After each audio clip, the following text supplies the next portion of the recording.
Hola, buenas tardes. En primer lugar, agradecer a todos la presencia aquí. Sin ustedes no podríamos hacer este acto. También tenemos que agradecer a Círculo Hispanista, Héroes de Cavite, que son los que se organizan, y bueno, al Colegio Mayor, que luego sede local. Yo estoy aquí para presentar más o menos, contaros, como estáis viendo, últimamente está habiendo un renacer de nuestra historia. Nos va preocupando más la falsa historia que nos han contado. Entonces estamos empezando a nacer cada día más asociaciones hispanistas que estamos todos pues, en común, tenemos la misma idea, estamos deseando todos de que todo el mundo sepa nuestra historia, no la que nos han contado, porque yo a mi padre hace un par de años le enseñé unas aspas de Borgoña y le preguntó: papá, ¿sabes tú qué es esta bandera? Y no sabía lo que era. Ya, gracias a Dios, sí lo sabe. De hecho, ayer mismo en Saber y Ganar salió esa bandera y mi padre dice: sé que es la Cruz de San Andrés. Bueno, pues que la bandera de la aspa de Borgoña, sí. Bien, pues yo sí que sí lo explico. Eso viene a raíz de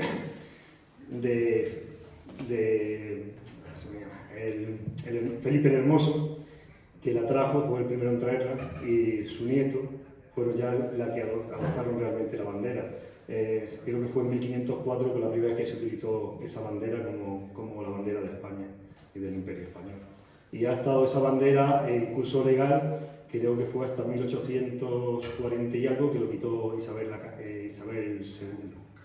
Perdón, sí, Isabel II, exactamente. Fue la que la quitó. Antes fue Carlos III, el que para la Armada cambió la bandera por la roja y gualda, que es la que tenemos, la cambió porque no se veía, no se diferenciaban los barcos franceses y demás, no se apreciaba y se podían confundir. Entonces esa bandera fue la que se adoptó en la Armada, y años después ya Isabel II la quitó y dejó ya la que tenemos hasta ahora. Es una pena que la gente joven, y muchos de nosotros no la conocemos. De hecho, tenemos unos pins aquí que se venden a 2 euros de la asociación. Si alguno la quiere, pues ahí cogen aquí alguno. Y simplemente, pues no tengo mucho más que contar. Bueno, sí, vamos a contar un poquito lo que es la asociación nuestra, la de Héroes de Cavite. Creo que fue la batalla, perdona, la batalla de Pavía fue la primera vez que se usó el campo de batalla. Creo que fue la batalla de Pavía. Sí, esa bandera pues lo han adoptado los tercios, lo han adoptado mucho. De hecho, se sigue usando. Si yo, por ejemplo, cuando vino a Granada el desfile que hubo militar, me estuve fijando en la bandera, y una que me sorprendió bastante fue la UME. La UME lleva también las aspas de Borgoña, que es una brigada que no lleva tantos años, la UME. Y mucha gente la asocia, a mí alguna vez me la han visto y dice: ¿lleva la bandera carlista? Digo, bueno, sí, también la llevan los carlistas, pero que no es una bandera. Es una pena que, por ejemplo, gente que hace ya de ultraderecha, me refiero, más violento, de que la han adoptado, y eso da mala imagen, pero que realmente tenemos que estar muy orgullosos de esta bandera, que es la que ha unido a los dos hemisferios. Bien, pues como os comentaba, quería comentar un poquillo de Héroes de Cavite. Es una asociación que nace en el año 2020, justo con la pandemia, y es por las inquietudes. Nace en Cartagena, las inquietudes de que lo que está pasando, que la gente no sabe nuestra historia. Y queremos, nuestra asociación es unir a todos los españoles de ambos segmentos. Asimismo, de la península ibérica, que nos estamos dividiendo, y lo que busca es que no se divida. Por eso esta charla va sobre eso, y evidentemente también por estrechar lazos con nuestros hermanos americanos. De hecho, aquí, por ejemplo, está Núñez del Arco, un historiador ecuatoriano que es igual de español que nosotros, se siente muy español, y tiene un libro que se llama Aquí todo fue España. Bueno, sin más, voy a darle paso a Inma Fernández López, que es del Círculo Hispanista, que va a presentar al ponente de esta tarde. Muchas gracias por su atención.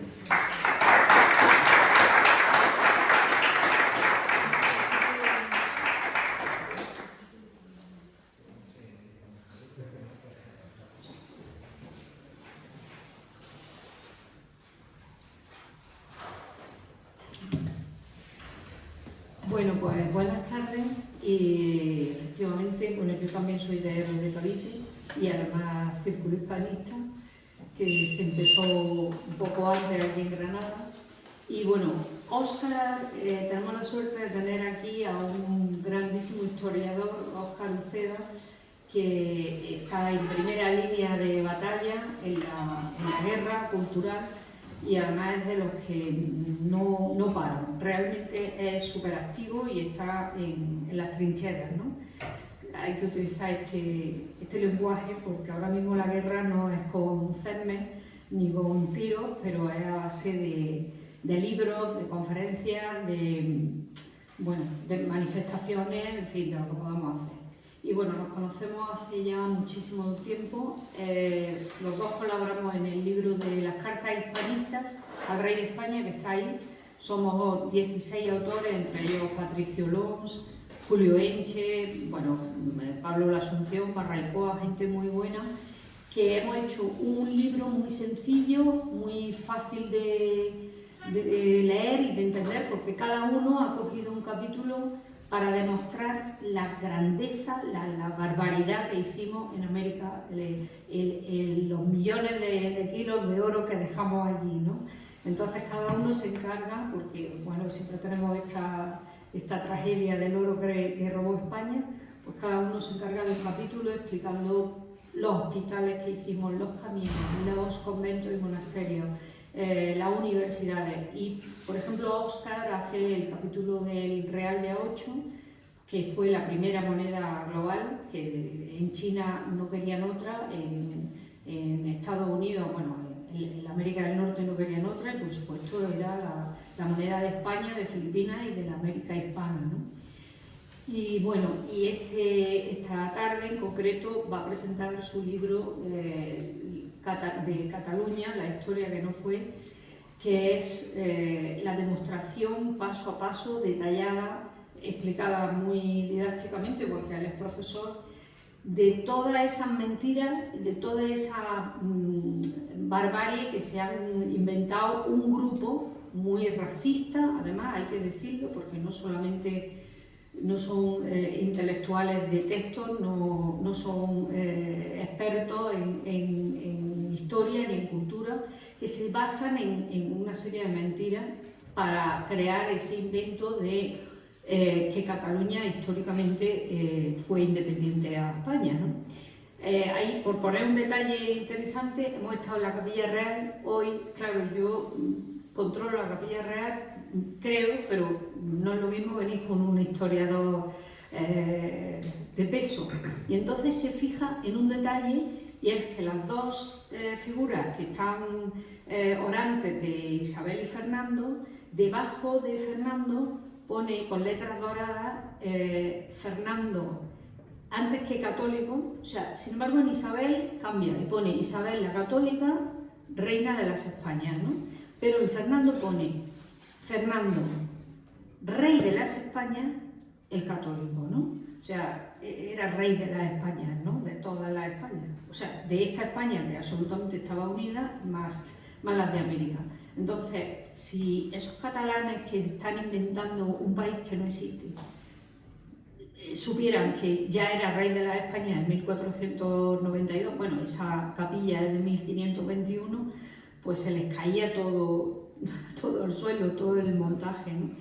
Y nada, pues solamente un detalle de su libro que me gusta mucho, que es cuando él explica cómo empieza la idea del separatismo, que no se debe de decir independencia, porque no se independizan de nada.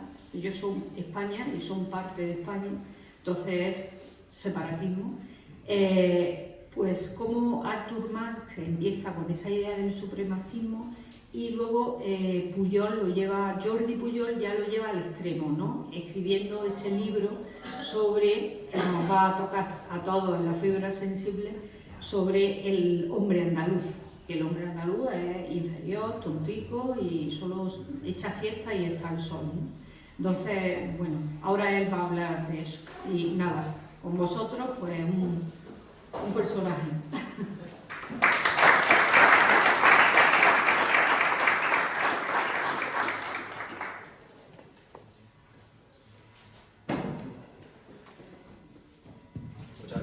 Bada, muchas gracias también al Círculo Hispanista de Granada, muchas gracias a Héroes de Cavite, Antonio. La verdad es que sin vosotros hubiera sido imposible estar aquí hoy y también hubiera sido imposible llenar la sala como se ha llenado, cosa que no es fácil. Lo sé porque llevo bastantes años en esto y de verdad que os felicito.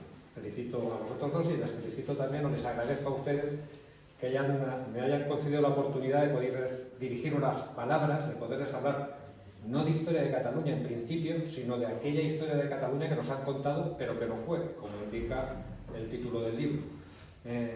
Y no fue porque con esta intención de separar una parte de España del resto, en Cataluña, aquellos que decidieron hacerlo hace ya más de 120 años, no estamos hablando de algo nuevo, que puede ser que ahora como lo ven los medios de comunicación o desde el año 17, que está muy de moda, puede parecerles algo nuevo, pero es un proceso que se inicia en Cataluña justo después de la pérdida de Cuba y Filipinas. Con la crisis del 98 es cuando se generan los dos elementos esenciales para crear un movimiento de construcción nacional, tal y como se hacía en el siglo XIX, que son por un lado una burguesía, o una parte de ella, que cree en este proyecto de separación y dispuesta a financiarlo, y por el otro lado una élite intelectual, aunque sea también minoritaria, dispuesta a darle el cuerpo intelectual, la justificación para este proceso de separación del resto, en este caso del resto de España.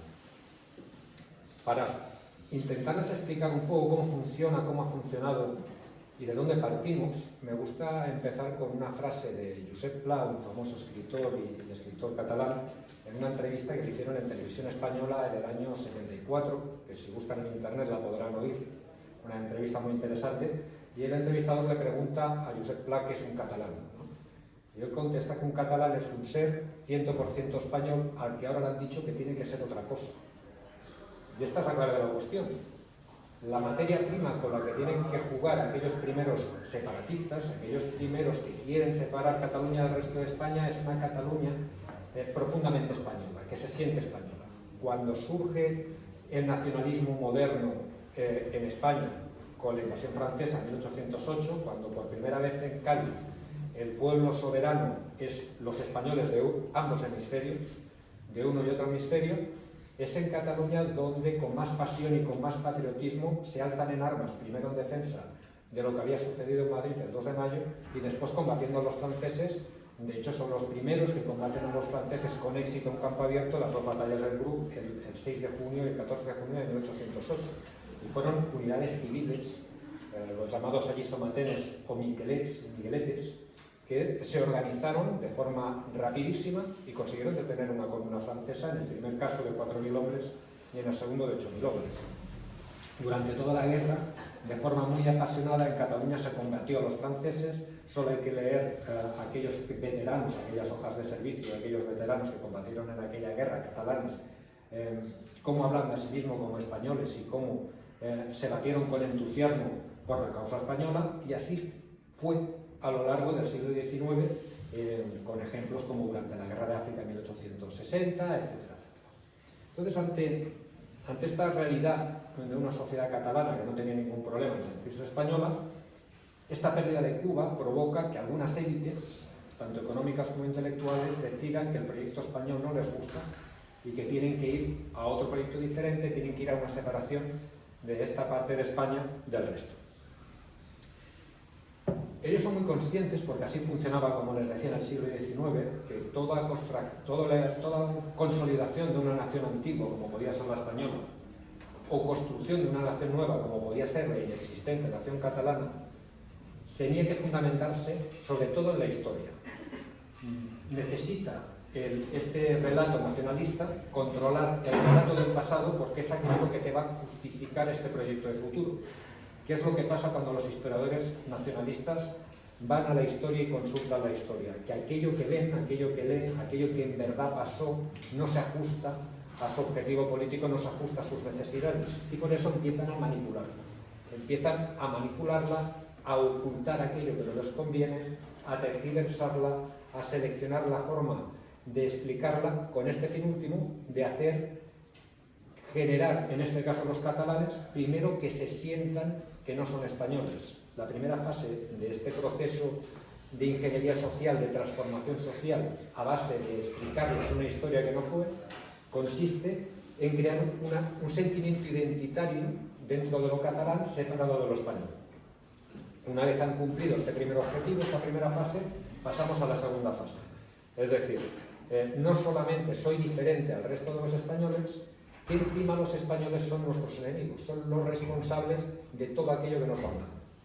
Y eso lo justifican también en la historia. Ellos hacen una selección, explican una historia también que no fue, para justificar que desde siempre los españoles nos han estado sometiendo, nos han estado ofendiendo por los siglos de los siglos. Por otro lado, también es curioso que, mientras por un lado buscan lo identitario, van a buscar siempre esas diferencias con el resto de españoles, insisten en buscar o decir que entre catalanes no hay diferencias. Con una cosa muy importante también, y es algo que también me gusta remarcar, el proceso independentista o separatista catalán no entiende que el nuevo Estado que tenga que surgir sea lo que ustedes conocen como Cataluña. No es solo Cataluña, son els països catalanes. Es decir, ellos aspiran a crear un Estado en lo que ahora es Valencia, Mallorca, Cataluña, la comarca, la provincia del Rosellón en el sur de Francia y la franja de Poniente en Aragón, en Huesca. Y una pequeña zona, una pequeña comarca en Murcia. Esta sería la zona, el ámbito que ellos consideran que tiene que ser el nuevo Estado dentro de Europa, y en eso llegan trabajando, como les explicaré más tarde, destinando recursos humanos y públicos desde hace 40 años y de forma muy organizada. En este proyecto de separación, que insisto, no se confundan, no es solamente Cataluña, es prácticamente un 40% de España, tanto en territorio, población y Producto Interior Bruto. De que este elemento histórico funciona y es fundamental para transformar las conciencias, y que es un elemento también de éxito, me gusta también, y lo hago prácticamente al empezar el libro, ¿no? Confesarme, no solamente ante el lector, sino en esta ocasión ante ustedes, porque cuando yo tenía unos 10 añitos, yo ya quería ser historiador. A mí me encantaba la historia. Yo los libros que encontraba por casa, pues los leía, los cómics de historia, pues los devoraba. Y como ya me los acabé pronto, quería más, ¿no? Y en los círculos que yo tenía de chavalín, pues me iban pasando libros. Y cuando entré en la Facultad de Historia, en el año 88, gracias a estas lecturas, yo entré en la Facultad de Historia siendo un niño profundamente independentista. Yo creía que era catalán, aunque soy catalán de 8 apellidos andaluces, siempre lo pongo en mis libros. O sea, mi familia paterna era de Vintayor, o sea que de muy cerquita, pero me sentía que era catalán. Yo sentía que mi pueblo había sido un pueblo sometido militarmente, y la historia lo demostraba, y quise entrar en la Universidad de Historia, entre otras cosas, para buscar y para conocer el pasado, y con el pasado y este conocimiento del pasado defender la causa de mi pueblo sometido. Esta era mi idea, ¿no?, que tenía yo. Yo entré pues apasionadamente en la Universidad de Lérida. Y allí tuve la suerte de toparme con profesores, con mayúscula. Uno de ellos llegó a ser rector de la universidad y presidente de la Confederación Española de Rectores, Roberto Fernández, también lo cito en el libro. Un profesor que me enseñó a dudar, que me enseñó o que despertó en mí el sentido crítico, que me enseñó a hacer de historiador de verdad, y que gracias a no decirme, no me dijo que lo que yo creía era falso o era mentira, simplemente me enseñó el método para que yo mismo aprendiera a lo largo de los años que todo aquello que me habían contado era una mentira, y una mentira con un objetivo, que era precisamente el conseguir que un chaval de 8 apellidos andaluces se sintiera catalán hasta la médula y pensara que los españoles eran lo peor del mundo y que desde siempre nos habían hecho la vida imposible. Pues eso se consigue gracias al control, al dominio de la historia. Y esto no se hace de forma casual, no se hace de forma no prevista, sino que se hace de forma perfectamente premeditada. Hay un recorrido a lo largo de la historiografía catalana y del uso que se ha hecho en Cataluña de la historia como herramienta de ingeniería social, que arranca, porque ellos son muy conscientes de la importancia de dominar el relato de la historia, arranca prácticamente del año 98, como les decía, en las diferentes fases que ha habido a lo largo de la historia reciente de Cataluña de gobiernos autonómicos, por así decirlo. Una primera fase con Prat de la Riba y la Mancomunitat, donde ya se empieza a tomar control de este relato de la historia. Después hay un paréntesis con Primo de Rivera, vuelven otra vez a arrancar con la República y con la autonomía catalana, con Macià y con Companys. Durante el periodo franquista continúa activo este movimiento porque se continúan manteniendo estos dos elementos fundamentales de una burguesía dispuesta a financiar, en este caso, por ejemplo, han oído hablar de Òmnium Cultural, que fue uno de los motores del año 17. Òmnium Cultural se funda, creo, en el año 61-62, en plena época franquista. Y son 5 empresarios muy importantes catalanes los que financian esta asociación, que se dedica a mantener viva este relato cultural e histórico intencionado por Cataluña y por los pueblos, haciendo, pues, yendo con sus autocares con libros, convenciendo a la gente de esta visión de la historia de Cataluña, que después explicaré algunos ejemplos para que vean cómo lo hacen, para que la gente, para que el catalán se sienta diferente y se sienta desarraigado del resto de los españoles, cuando históricamente había sido todo lo contrario. El catalán en el siglo XIX no tenía ningún problema, es más, no entendía que lo catalán y lo español fueran una cosa diferente. Entendía que era algo completamente compatible e inseparable. Finalmente llegamos a la transición, llegamos a Jordi Pujol. Jordi Pujol es el gran arquitecto de lo que está sucediendo ahora. Es un hombre con visión estratégica, es un hombre que tiene muy claro, gran conocedor de la historia también y sobre todo del poder de la historia, y tiene muy claro que para transformar Cataluña, la Cataluña que él se encuentra no le gusta, es una Cataluña demasiado española, necesita transformarla, y para eso necesita hacer ingeniería social, basada en un cimiento, como les decía, que es la historia, y soportada en un pilar que es la lengua, ¿no? Y que este proyecto, insisto otra vez, no solamente abarca Cataluña, sino que abarca también el resto de territorios de los países catalanes. Los países catalanes en realidad es un invento que es una quimera, no ha existido nunca, y surge de un historiador, ¿no? de un escritor valenciano en el año 62. Hay una editorial muy famosa en Barcelona que es Edicions 62, y en honor a este año 62, donde por primera vez Fuster, que es valenciano, inventa lo de países catalanes, ¿no? Pues esto que no ha existido nunca es lo que ellos, el ámbito en el que ellos trabajan para que en un futuro puedan crear un Estado que nunca ha existido. Jordi Pujol lo que hace es reunir un grupo de trabajo, un think tank que dicen los ingleses, historiadores, lingüistas, economistas, comunicadores, periodistas, etcétera, etcétera. En el año 90 se filtra el documento llamado Programa 2000, que también lo pueden encontrar en internet y que en el libro está en anexo entero, el Programa 2000, donde se dice y donde se marca el camino que se ha de seguir, qué se ha de tocar, qué elementos qué hitos se han de conseguir y qué elementos se han de tocar para que Cataluña se desespañolice y se catalanice. O sea, para despertar este sentimiento nacionalista en Cataluña, que era muy minoritario cuando yo era independentista en el 85-86, éramos 4 gatos. Ahora hay muchísima más autonomía y sin embargo estamos en el 40. ¿Cómo ha pasado esto? Porque ha habido un trabajo a lo largo de estos años para conseguirlo, porque había un proyecto. Había un proyecto en este programa 2000 donde la historia es muy importante. Ellos saben que, y aquí entraríamos en los ejemplos, por ejemplo, creen imprescindible para meter mensaje, estas ideas fuerzas, de identidad por un lado, de rechazo a los españoles por el otro, creen muy importante tener un museo de historia. Y lo que hacen es destinar unas cantidades, primero lo aprueban, está en el programa 2000, año 90 se filtra en prensa, y en el año 93 ya se aprueba en el Parlamento de Cataluña, se aprueba la construcción en el puerto de Barcelona del Museo de Historia de Cataluña. Es un tema importante a tener en cuenta porque no hay Museo de Historia de España. Nunca lo ha habido ningún gobierno español, jamás, ni de la Restauración, ni durante el franquismo, ni de la Segunda República, nadie se ha planteado tener un museo de historia. Y él sabía que era muy importante tener un museo de historia donde no solamente irían los visitantes normales, sino que por donde pasarían todas las escuelas, todo alumno tiene que pasar como mínimo una vez por el Museo de Historia de Cataluña.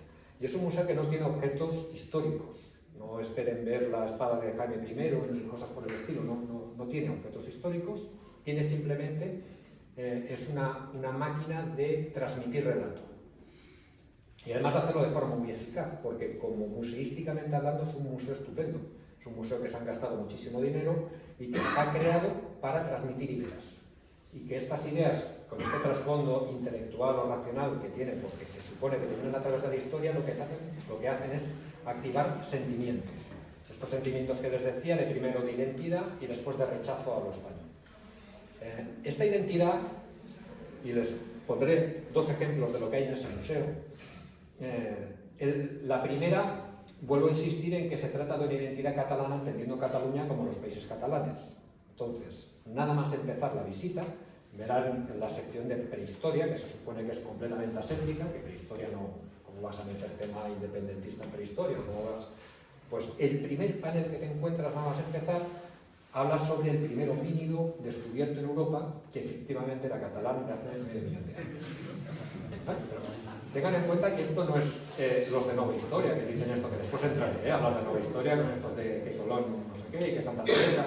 Está asesorado por catedráticos y por gente, y realmente el yacimiento del que hablan es un yacimiento real, y los restos encontrados son realmente tan antiguos. Y te ponen el yacimiento en Rosellón, ¿no? De Tauteúl. Digo, ostras, Rosellón en catalán. Rosellón es un pueblo que está a 6 kilómetros de Lérida. Yo soy de Lérida. Yo no me había enterado que habían encontrado. Y leo la letra pequeñita. Y claro, no está hablando del pueblo del lado de mi ciudad, de Rosellón. No, de Rosellón. Está hablando del Rosellón, del sur de Francia. De un yacimiento que los franceses conocen como Tautevel. No Tauteúl, que es la catalanización del nombre. Y después te pone la explicación, y aquí viene lo importante, dice, en las actuales tierras catalanas se encontró el yacimiento de Tautevel, en el yacimiento de Tautevel, el omidio más antiguo, tal. ¿Qué quiere decir con eso? Que al visitante lo primero que le están diciendo es que el Rosellón es Cataluña. Y lo mismo pasa a medida que vas visitando todo el museo, con Valencia, que pasa con Mallorca, que pasa con el resto. O sea, la idea fuerza, por una de las vías, por la vía histórica, se la están metiendo a los niños, diciéndole que su país natural, su tierra, es los países catalanes. Es decir, que ellos tienen, digamos, tienen que tener más proximidad con un señor de Perpiñán que con uno de Zaragoza. ¿No? Más o menos esto es lo que intentan crear con esta línea de comunicación. ¿Qué hacen también en este museo? Que insisto en que está perfectamente diseñado, perfectamente pensado, es muy espectacular. Tú te puedes subir a un caballo que está de cartón o de madera, está hecho a escala natural, y ponerte una armadura de caballero para que los niños jueguen y tal. Está muy bien hecho, es una maravilla, ¿no? Pero a la hora de explicar historia de Cataluña, siempre seleccionan de que los buenos son los catalanes, y hay un elemento externo que no tiene nada que ver con nosotros, que no hace más que plantear problemas, que son los españoles. Primero, diciendo de que en el pasado nosotros somos la nación más antigua de Europa, nosotros somos la nación de los 1000 años. Vamos hablando ahora que el concepto de nación moderna, nace relativamente hace poco, ¿no? Pues en el caso catalán, o en Cataluña, se explica que España no existe nace en 1812, y sin embargo Cataluña nace en el 888, ¿no? Porque es cuando se emancipan y buscan, es algo que no se puede, que históricamente es una auténtica barbaridad, porque simplemente que el conde de Barcelona, como Almanzor, llegó hasta Barcelona y la saqueó, y era vasallo el conde de Barcelona del rey de Francia, el rey de Francia no actuó, pues dijo, pues a partir de ahora ya no te pago más, ya no te rindo homenaje, ya no soy vasallo tuyo. Pues eso es lo que se interpreta en el caso del conde de Barcelona, que no existían todas las cosas divertidas. Dicen que Cataluña, y se celebró el milenario de Cataluña en 1988 con Jordi Pujol, tiene 1000 años, cuando el nombre Cataluña no aparece en un texto por primera vez hasta mediados del siglo XI. No, perdón, del siglo XII. Es decir, que durante 300 años fuimos o podemos decir que teníamos esto de la leyenda de la nación sin nombre. O sea, era una nación tan poderosa, tan antigua, que si bajamos en el tiempo y vamos a la Barcelona del año 1000 y preguntamos qué es Cataluña, la gente pues no sabe lo que le estás diciendo, porque la palabra aún no se ha inventado, ¿no? Pues da igual, pero el mensaje que intentan transmitir es que somos una nación antigua. El otro día, Borràs, que había sido presidenta del Parlamento de Cataluña, la entrevistaron en televisión con esto de los pactos que están llevando ahora, y ella dijo, somos una nación milenaria. Esto está asumido y la gente se lo cree, y eso es lo que interesa, ¿no? Primero, que somos una nación milenaria, que nos iba muy bien porque la Edad Media catalana fue maravillosa, aunque el estado en el que vivía Cataluña se llamaba Corona de Aragón, por eso después cambian y se inventan lo de Corona Catalana-Aragonesa, que se explica también en el libro por qué, quién y cómo, que es un invento reciente. Pero entramos en el momento en que los castellanos entran en nuestras vidas y es cuando nos empiezan a ir mal las cosas, a partir del año 1412. ¿Cuáles son los hitos de agravio y de ofensa por parte de los españoles contra los catalanes? Guerra de Segadores, que se trata en el museo, y sobre todo la guerra de sucesión y sobre todo la caída de Barcelona el 11 de septiembre de 1714. Ese es el momento en que perdemos nuestras libertades. Cataluña en aquel momento era feudal, tenía libertades, pero las libertades que se llamaban eran leyes escritas, venían del libro. No estamos hablando de que fueran libres, ¿no? Las cortes catalanas las formaban oligarcas, la formaba el clero, el alto clero, la formaba la nobleza, ¿no? El pueblo no podía acceder, no era una democracia, ¿no? Pero, a pesar de eso, la idea que nos intentan transmitir es que Cataluña era antigua, Cataluña era democrática, Cataluña tenía libertades, y llegaron los españoles y nos conquistaron por las armas el 11 de septiembre de 1714. Esto se explica y se transmite así en este Museo de Historia, dedicando un montón de paneles, salas enteras y un despliegue de medios de todo tipo, pero sin embargo, cuando llegamos a lo que les comentaba antes de la Guerra de Independencia, que fue intensísima en Cataluña, intensísima, pues hablaría de los asedios de Gerona, de Galdós y estaría 2 días hablando. Fue intensísima, pero como no interesa, y no interesa porque los catalanes de entonces, eran unos españolazos, solamente en este museo tan espectacular le dedican un panel como este cuadro. En un museo de 4 plantas, simplemente a uno de los periodos más fundamentales de la historia de Cataluña, se perdió solamente en el corregimiento, que es como se llamaban entonces la provincia, se perdió un 30% de la población. Fue una auténtica salvajada. El asedio de mi ciudad fue tremendo, tremendo. Y 1000 historias más. Pero consideran que no es importante, lo ocultan, como dice parte del título del libro, porque sí lo dicen, la rompe con este relato de agravio, este relato de somos diferentes, somos otra cosa diferente de los españoles. Otro ejemplo de cómo usan la historia para crear estos sentimientos, sentimiento identitario, sentimiento de odio hacia el español, muy divertida también, es a la hora de escoger los símbolos.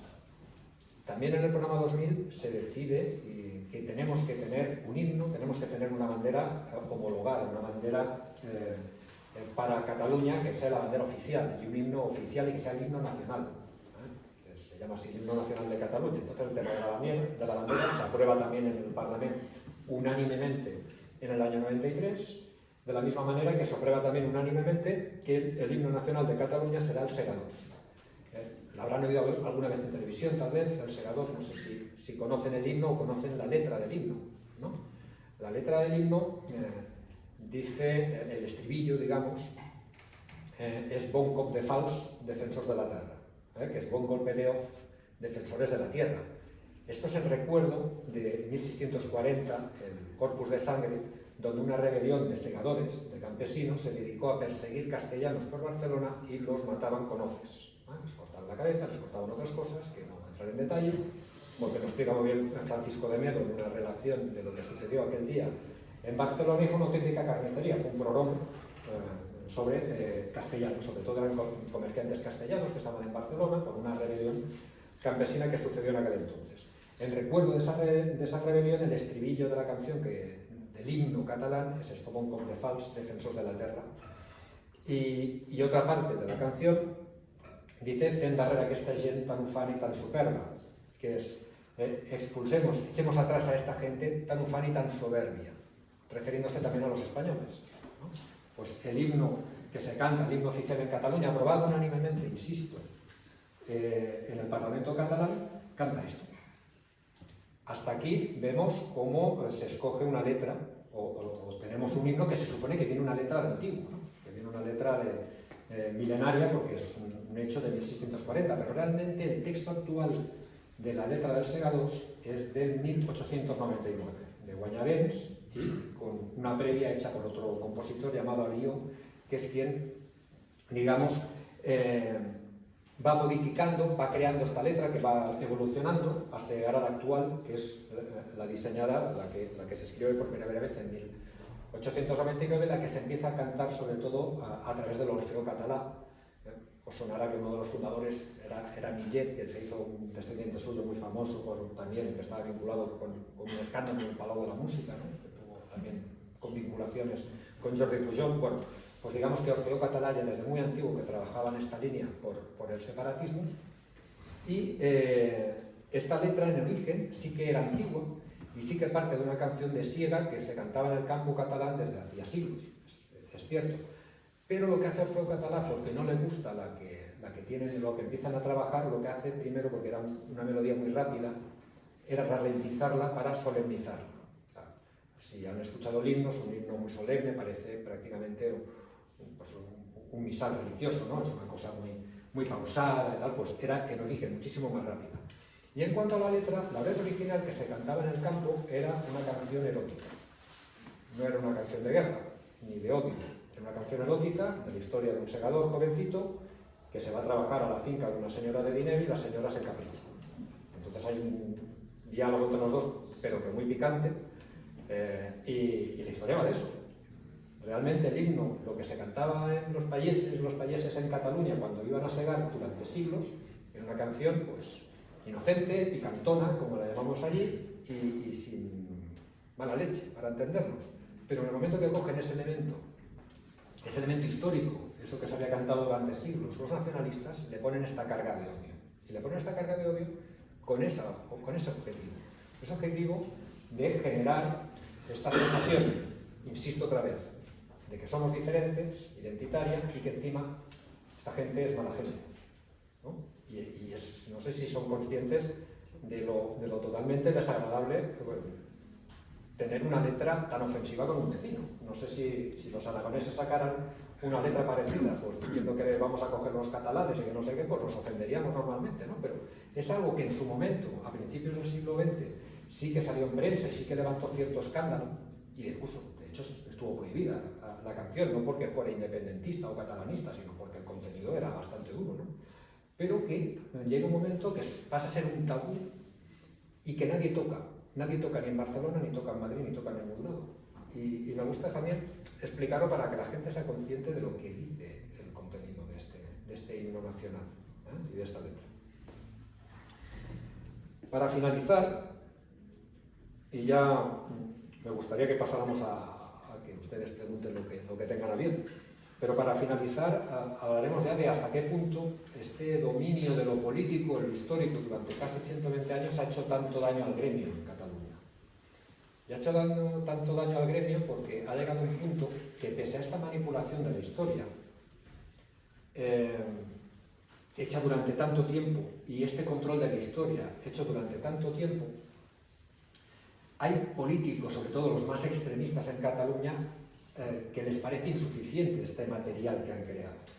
Sobre todo, y aquí es irónico, y por eso es importante que estén aquí los hispanistas, asociaciones hispanistas como el Círculo y como la Asociación de los de Cavite, porque hay un complejo de inferioridad manifiesto con la historia de España.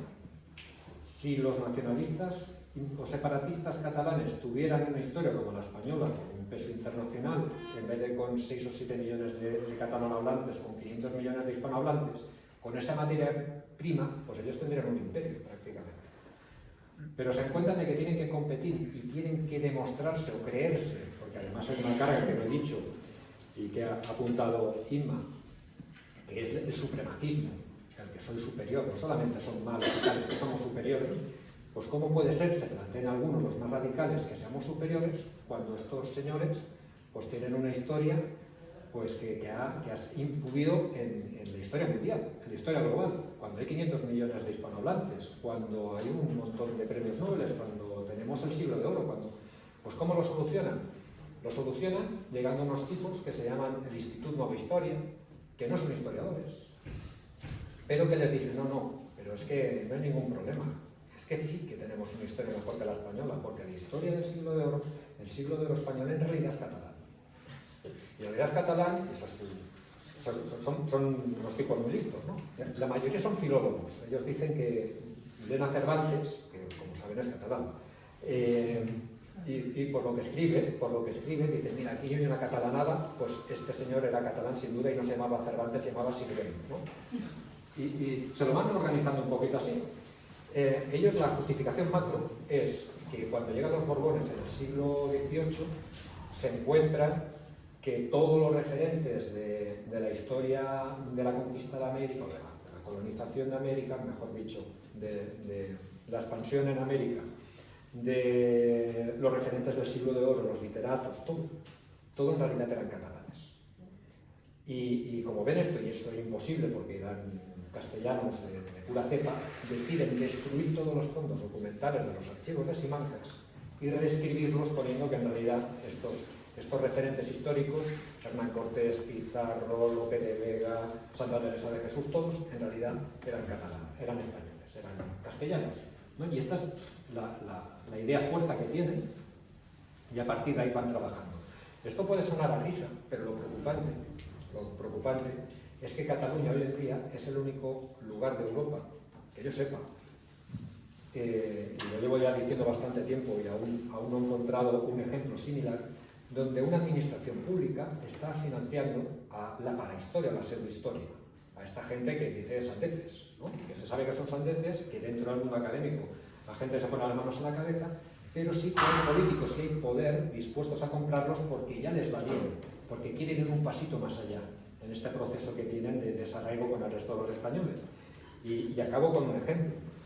Hace pocos años, TV3, que saben que es la televisión pública catalana, que la pagamos entre todos los españoles, TV3 sacó en horario de máxima audiencia un reportaje sobre Leonardo de Vic, porque según el reportaje no era Da Vinci, sino era Leonardo de Vic, y salían los de Nova Historia explicando que sí, que esto que se ve detrás de la Mona Lisa es la montaña de Montserrat, y no sé qué, tal cual, luego era de Vic, ¿no?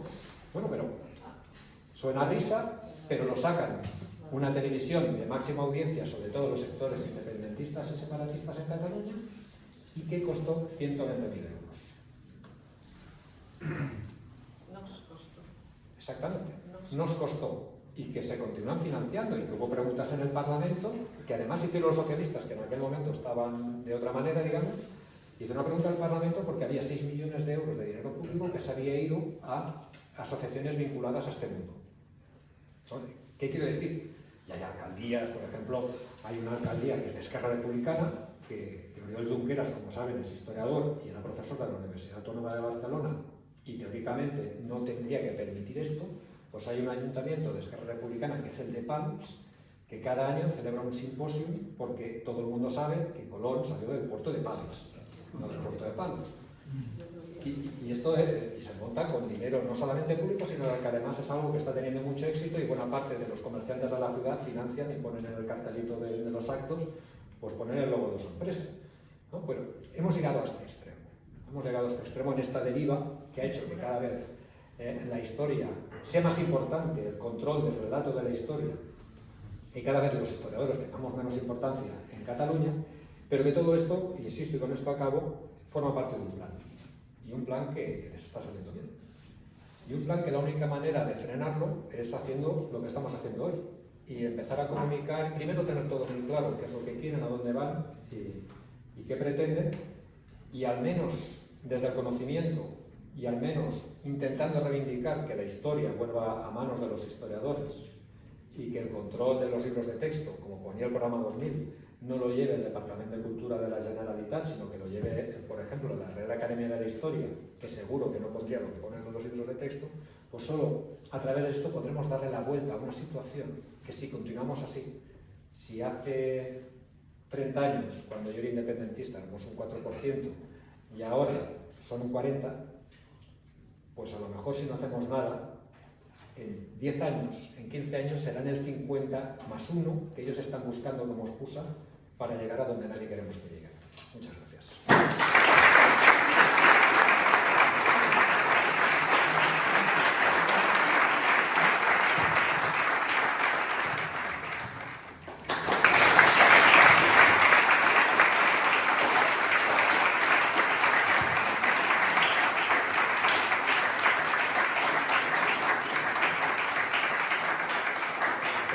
Agradecer a Óscar, la exposición ha sido magnífica, al público por la paciencia, espero que os haya gustado bastante.